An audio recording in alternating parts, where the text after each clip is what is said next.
அன்பர்களே, இன்று பாபகர தசமி, அதாவது மனத்தாலும் வாக்காலும் உடலாலும் நாம் செய்த அனைத்து பாபங்களையும் போக்கிக் கொள்ள புனித நீராடி சிவபெருமானை பூஜிக்க வேண்டிய நாள்தான் இந்த பாபகர தசமியாகும். இன்றிலிருந்து ஒரு 9 நாள் நாம் பஞ்சபூதங்களில் நீர்த்தலமாக இருக்கிற திருவானைக்கா ஸ்ரீ ஜம்புலிங்கேஸ்வரர் திருக்கோவிலுக்கு செல்கிறோம். பஞ்சபூத சிவத்தலங்களில் நீர்த்தலமாகவும் சக்தி பீடங்களில் வராகி பீடத்தலமாகவும் விளங்குவது திரு ஆனைக்காவல். திருச்சி மாவட்டம் திருவரங்கம் வட்டத்தில் உள்ள இந்த தலம் திருச்சிக்கு வடக்கே சுமார் 5 கிலோமீட்டர் தொலைவிலும், ஸ்ரீரங்கம் ரயில் நிலையத்திற்கு கிழக்கே 1 கிலோமீட்டர் தூரத்திலும் அமைந்துள்ளது. சோழர் காலத்தில் சோழ மண்டலத்தின் விழவரா வீதி நாட்டிற்கு உட்பட்டுள்ளது.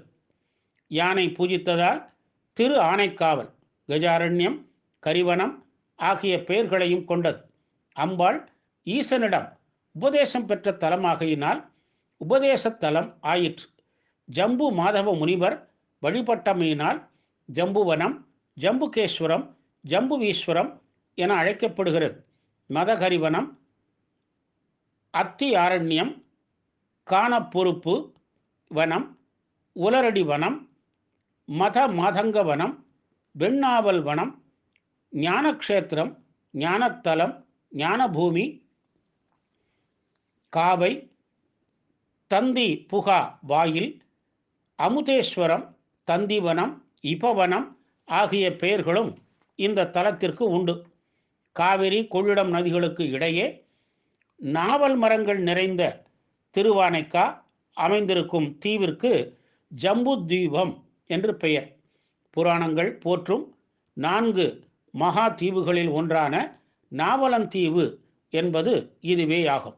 வேதங்களில் 4 தூண்களாக போற்றப்படும் தலங்களில் முதலிடம் பெறுவது திருவானைக்கா, மற்றவை திருவாரூர், திருமகேந்திரப்பள்ளி, திருவண்ணாமலை ஆகியவை ஆகும். உலகம் விராட் புருஷன் என்றால் மூலாதாரம் திருவாரூர், தொப்புள் திருவானைக்கா, மணிப்பூரகம் திருவண்ணாமலை, கண்டம் திருக்காலத்தி, புருவமத்தி காசி, இதயம் சிதம்பரம். சிவஞான திருஞான சம்பந்தரும் திருநாவுக்கரசரும் சுந்தரரும் வியந்து போற்றி தேவாரம் பாடிய திருத்தலம் இது.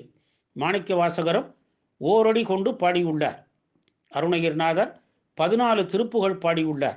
ஆதிசங்கர பகவத்பாதர் அக்ஷர மாளிகையிலும், ஐயடிகள் கடவர்கோன் க்ஷேத்திர திருவன்பாவிலும் இந்த தலத்தை பாடியுள்ளனர்.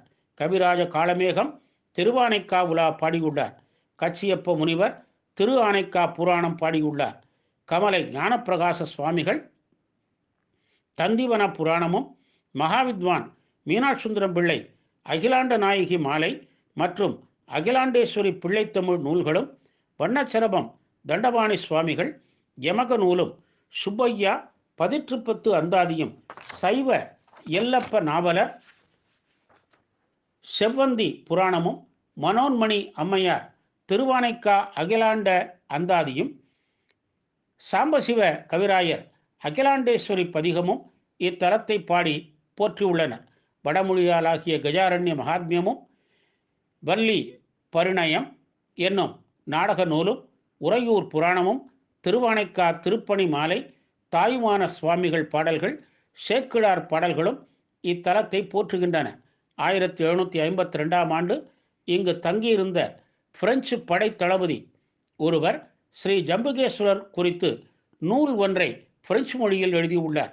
இந்த நூலின் கையெழுத்து பிரதி பிரான்ஸ் நாட்டில் பாரிஸ் நகரில் உள்ள வரலாற்று கருவூலத்தில் உள்ளன.